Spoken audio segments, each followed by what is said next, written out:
Once upon a time, in the heart of Africa, where rivers whispered secrets and the mountains guarded ancient truths, there was a kingdom forgotten by time, and a prince erased from history. Long ago, in a powerful kingdom hidden deep in the lush valleys of the motherland, there lived a king named Oba Adekanmi. He was wise and strong, beloved by his people. But the joy of his palace was his only son, Prince Aramo, a child born during a rare eclipse. The royal diviners called it a sign. One of them, an old seer with moon-white eyes, declared, "This child will grow to unite the scattered tribes of the motherland. But beware, for his light will also awaken old shadows." Whispers of the prophecy spread across rival kingdoms. Some saw it as hope, others as a threat.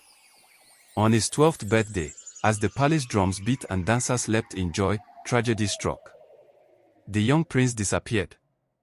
One moment he was chasing fireflies near the palace grove, the next, he was gone. His mother, Queen Monarchy, wept for days. The king ordered a search that stretched across deserts and seas. But the prince was never found. And so, history erased him. His name was removed from scrolls. The prophecy buried in silence. But deep in the mountains of what is now known as northern Cameroon, a small village held a secret. An elder woman had once found a boy, barefoot, frightened, and with royal beads around his neck. The boy, now called Kemi, grew up as a herder. He had no memory of who he was. But he often dreamt of palaces, of war drums, and of a tall man in royal robes. By the time he was 20, Kemi had become a healer. He could cure snake bites, speak to birds, and calm storms, gifts even the village elders couldn't explain. One day, a traveling historian visited the village. He saw the prince's royal beads and froze. They matched the exact patterns from the lost kingdom of Odekan. "Historian, do you know what you're wearing? That bead design hasn't been seen in over 2 centuries. This encounter triggered memories in Kemi. He began to question everything. Meanwhile, in the ruins of the old kingdom, the secret council of elders, known as the Night Flame, met once every 10 years. They were descendants of the original royal guards, sworn to protect the bloodline if it ever resurfaced. When word reached them of a healer with royal beads, they acted. "Elder Tade, the time has come. The blood of Odekan still lives.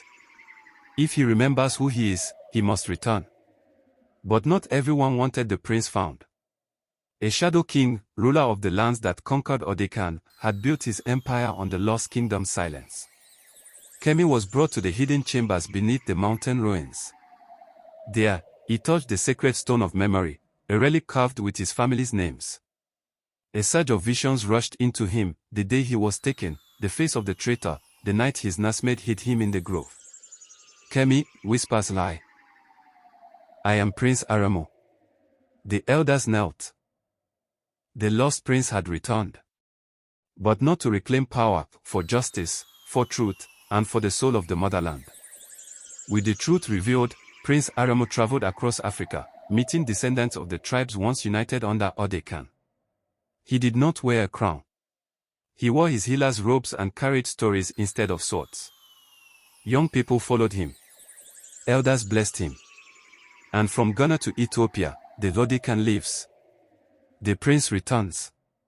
The Shadow King tried to silence him. But this time, the people chose unity. Prince Aramo did not rebuild the old palace.